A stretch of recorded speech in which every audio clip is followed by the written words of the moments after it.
Hello everyone, this is Joyati and you are watching my YouTube channel Joar and Us. সকলকে জানাই শুভ নববর্ষ। নববর্ষের পরে এটা প্রথম আমার ব্লগ, তাই নববর্ষের শুভ কামনা এবং শুভেচ্ছা আপনাদের সকলের জন্য রইল। আপনারা সবাই কেমন আছেন? আশা করি সবাই খুব ভালো আছেন, সুস্থ আছেন। এবছরের পয়লা বৈশাখটা আমাদের অন্য বছরের পয়লা বৈশাখের মতন কাটেনি। ছুটি থাকা সত্ত্বেও আমরা একটু ব্যস্ততার মধ্যেই ছিলাম, কারণ একদিন বাদ দিয়ে অন্নপূর্ণা পুজো, মানে পয়লা বৈশাখ রবিবার ছিল, সোমবার বাদ দিয়ে মঙ্গলবার মানে কালকে অন্নপূর্ণা পুজো, আর সেই নিয়ে বাড়িতে চলছে তোড়জোড়। জোয়ার হওয়ার পর আমরা অন্নপূর্ণা পুজো করেছিলাম প্রথমবার আগের বছর আমাদের বাড়িতে। সেটা একটু ছোট করেই করেছিলাম, সেভাবে লোকজন বলা বা আত্মীয় স্বজনকে বলা হয়নি, যেহেতু জোয়ার তখন খুব ছোট ছিল, সেই জন্য সেভাবে আমরা কারোকে অ্যাটেন্ড করে উঠতে পারবো না বলেই আমরা কারোকে বলিনি। আমরা নিয়ম রক্ষা খাতিরে যেভাবে পুজোটা করতে হয় করেছিলাম, কিন্তু এবছর একটু বন্ধু বান্ধবদেরকেও বলেছি। উপলক্ষ এটাই যে অন্নপূর্ণা পুজোটা সুন্দরভাবে করব এবং সবার সঙ্গে এই আনন্দটাকে ভাগ করে নেব। ছোটবেলা থেকে না খুব ইচ্ছা ছিল যে কোনো না কোনোভাবে যদি দুর্গাপুজোর সঙ্গে যুক্ত হওয়া যায়।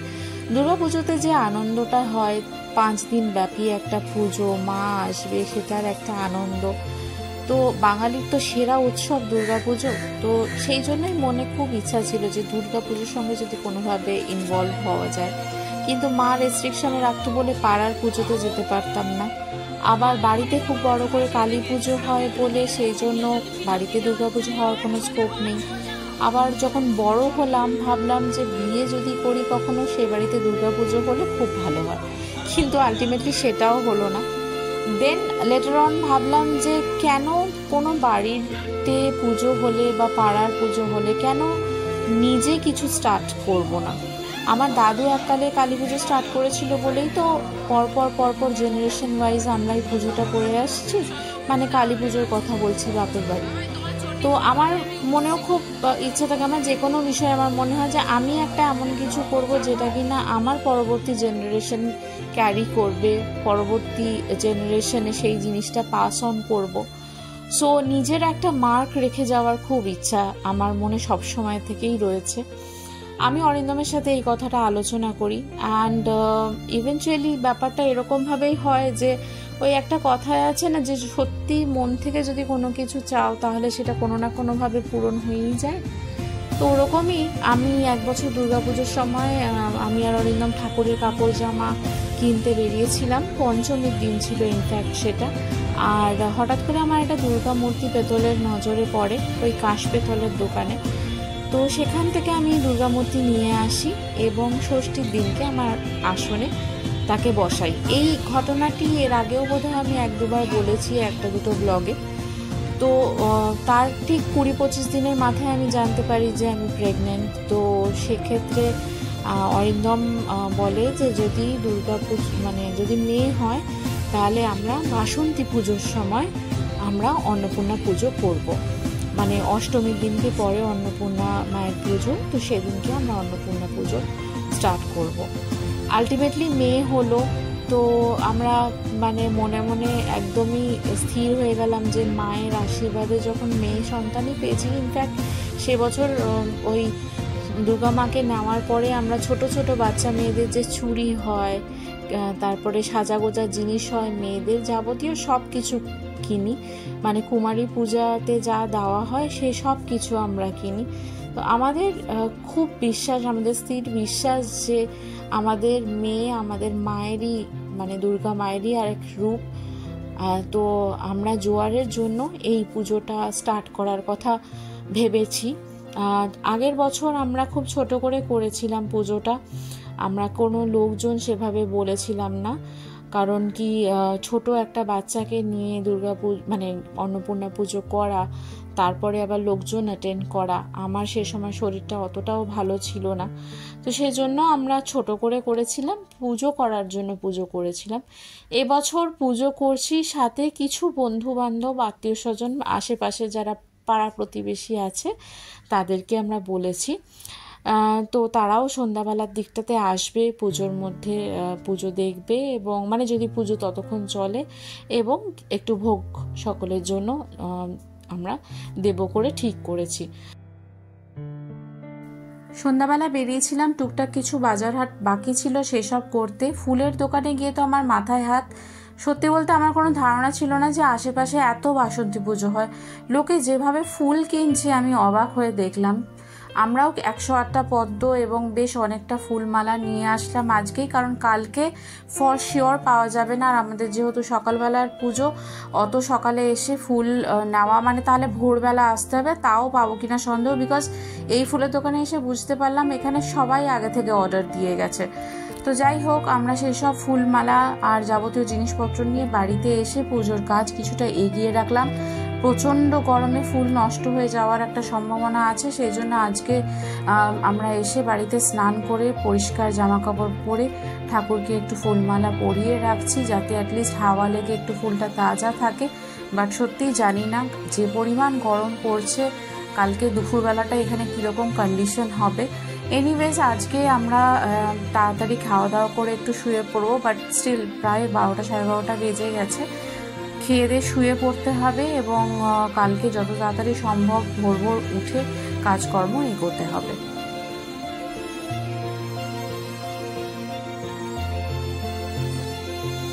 Good morning everyone.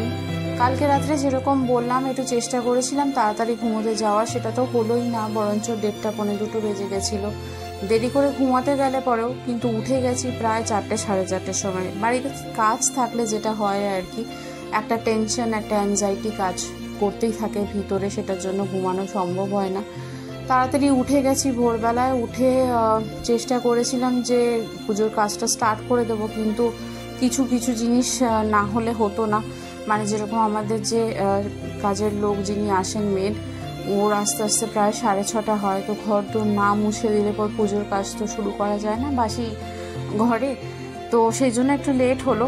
আগেই এসে একটু আলপনা দিতে বসে পড়েছি, কারণ এরপরে আলপনাটা দিতে দেরি হয়ে গেলে আর এখানে কাজ করা যাবে না।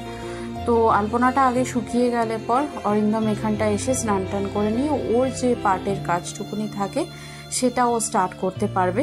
বাই দ্যাট টাইম আমি স্নান করে ভোগের কাজকর্ম স্টার্ট করব। তো অ্যাজ ইউজুয়াল আমরা কাজ ভাগ করে নিয়েছি। সকাল সকাল আলপনা দিয়ে এসেছি আর জায়গাটা পরিষ্কার করে দিয়ে এসেছি। অরিন্দম চলে গেছে ওখানে নৈবেদ্য সাজাতে, আর আমি এখানে ভোগের রান্না স্টার্ট করে দিয়েছি। আর ঠাকুরমশাই এখনও এসে ওঠেননি, উনি 11:30 নাগাদ আসবেন বলেছেন। তো দেখা যাক উনি কখন এসে পৌঁছন। আর এখানে খিচুড়ির জন্য ডাল ভাজা হচ্ছে, খিচুড়ি হবে, 5 রকম ভাজা হবে। আর এই যে 5 রকম ভাজার সব সবজি কাটাকুটি হয়ে গেছে। আলু ফুলকপির তরকারি হবে, পায়েস হবে, লুচি হবে, সুজি হবে, চাটনি হবে। সো এইগুলো হবে, 3 দিকে চলছে। আর ফাঁকে ফাঁকে আমি উপরে গিয়ে একবার একটু দেখে আসবো যে কীরকম কী হচ্ছে, ওকে একটুখানি হেল্প করে দিয়ে আসবো।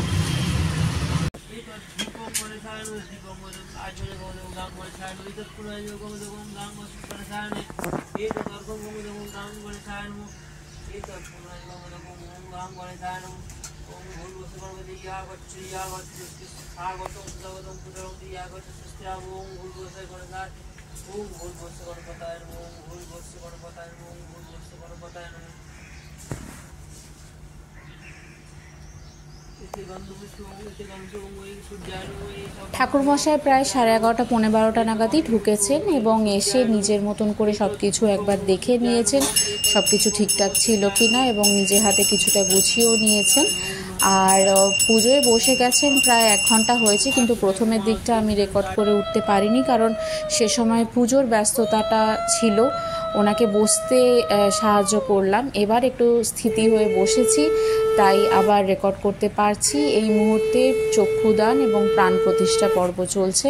এবার ধাপে ধাপে পুজো এগোবে এবং অঞ্জলি আছে, চণ্ডী পাঠ হবে, তারপরে একটু সন্ধিক্ষণের দিকটাতে আমাদের পঞ্চপ্রদীপ আরতি হবে এবং 108টা প্রদীপ, 108টা পদ্মের যে দান করা হয় যেটা, সেইটা হবে। তো ধীরে ধীরে একে একে পুজো শুরু হবে, কারণ এগুলো তো পর্বে পর্বে হয় পুজো। দুর্গা পুজো যেরকম মানে একটার পর একটা হয়, সেরকমভাবে পুজো এগোবে। কুমারী পুজো এবছর হচ্ছে না, কারণ জোয়ার যেহেতু খুবই ছোট, এই মুহূর্তে ও চুপ করে শান্ত হয়ে বসবে না এবং প্রচণ্ড গরম। তো ইচ্ছা আছে নেক্সট ইয়ার হবে, ঠাকুরমশাই সেরকমই বললেন যে নেক্সট ইয়ার হবে। তো সেইভাবে আমরা পরের বছরও প্রস্তুতি নেব। তো এই বছরের পুজো কেমন হয় আপনারা সঙ্গে থাকুন, দেখতে থাকুন। ত্র্যম্বকং যজামহে সুগন্ধিং পুষ্টিবর্ধনং উর্বারুকমিব বন্ধনান মৃত্যুর্মুক্ষীয়মামৃতাৎ। ওম ত্র্যম্বকং যজামহে সুগন্ধিং পুষ্টিবর্ধনং উর্বারুকমিব বন্ধনান মৃত্যুর্মুক্ষীয়মামৃতাৎ। ওম ত্র্যম্বকং যজামহে সুগন্ধিং পুষ্টিবর্ধনং উর্বারুকমিব বন্ধনান মৃত্যুর্মুক্ষীয়মামৃতাৎ। ওম ত্র্যম্বকং যজামহে সুগন্ধিং পুষ্টিবর্ধনং উর্বারুকমিব বন্ধনান মৃত্যুর্মুক্ষীয়মামৃতাৎ। ওম ত্র্যম্বকং যজামহে সুগন্ধিং পুষ্টিবর্ধনং উর্বারুকমিব বন্ধনান। এখন প্রায় 4টে বাজে, 4টে সোয়া 4টে অবধি অষ্টমী আছে, তারপরে নবমী লাগবে। অষ্টমী আর নবমীর যে সন্ধিক্ষণ, সেই সময়তেই সন্ধি পুজো হয়ে থাকে। এই সন্ধি পুজোর টাইমটাতেই 108 পদ্ম নিবেদন করতে হয় এবং প্রদীপ জ্বালাতে হয় 108টি। আমরা সেটি করছি। আর ওইদিকে ঠাকুর মশাই চণ্ডীপাঠ করছেন।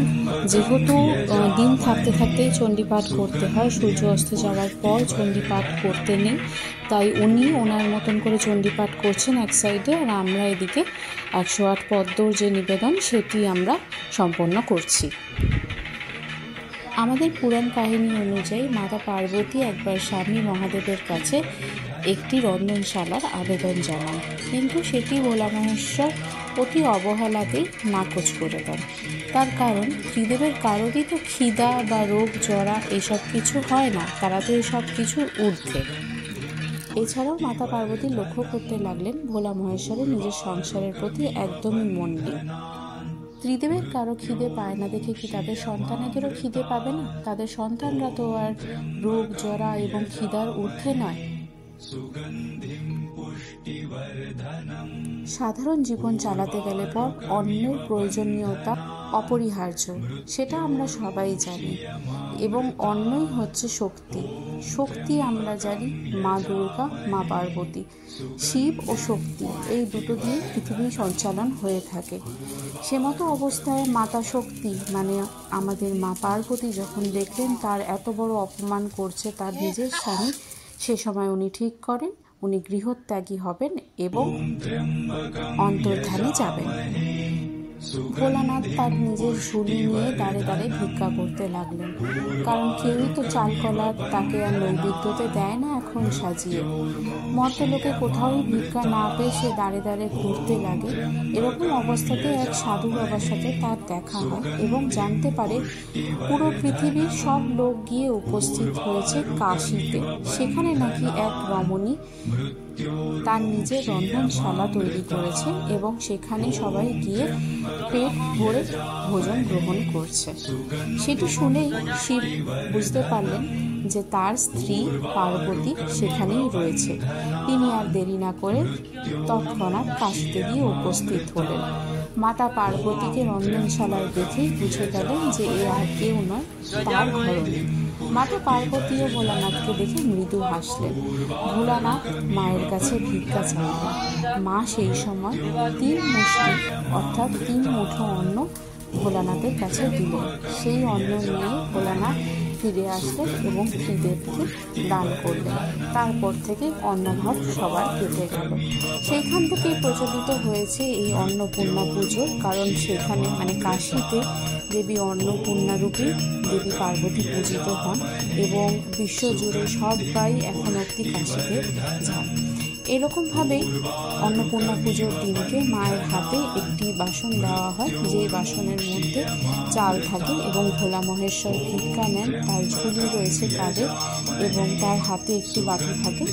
মা তার নিজের হাতে, মানে আমরা সেটাই করে থাকি, ঠাকুর মশাই যেটি করলেন, মায়ের চালের বাটি থেকে একটু চাল তুলে ভোলা মহেশ্বরের কাছে দেওয়া হয় এবং তাছাড়া আমরা সবাই ভোলা মহেশ্বরের যে ঝুলি রয়েছে, যেটি গামছা কাঁধে রয়েছে, তার মধ্যে আমরা নিজেদের মতন করে চাল, কলা, ফল, সবজি এসব কিছু দান করেছি।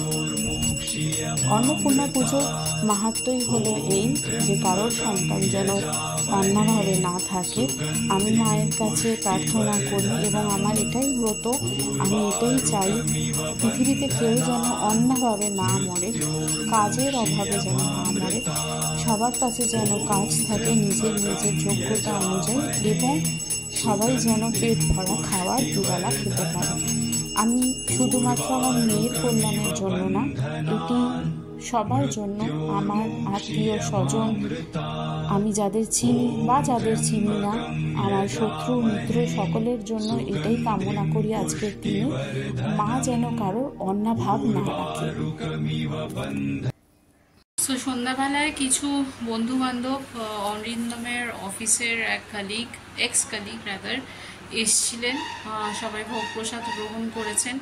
পুজো শেষ হতে হতে বেশ অনেকটাই টাইম হয়ে গেছিলো, 7:30 পৌনে 8টা কি 8টাই হয়তো বেজেছিল, অতটা খেয়াল করে উঠিনি। তো সব কিছু কমপ্লিট, খুব ভালোভাবে সব কিছু মিটে গেছে। এখন একটু একটু করে সব প্রসাদ বিতরণ করে দেওয়ার পর যেটুকুনি বেঁচে আছে নামানোর পালা। তো অনেকটাই রাত হয়ে গেছে, প্রায় 10টা বাজে এখন, সব কিছু এখনও গুছিয়ে ওঠা হয়নি। তো আজকের পুজোর পর্ব এখানেই শেষ, মানে অষ্টমী নবমীর পুজো একসাথে হয়েছে। যদিও আমরা যেহেতু নবমী কালকে রয়েছে সেই জন্য ঘট বিসর্জন বা মাকে বিদায় দেওয়া হয়নি।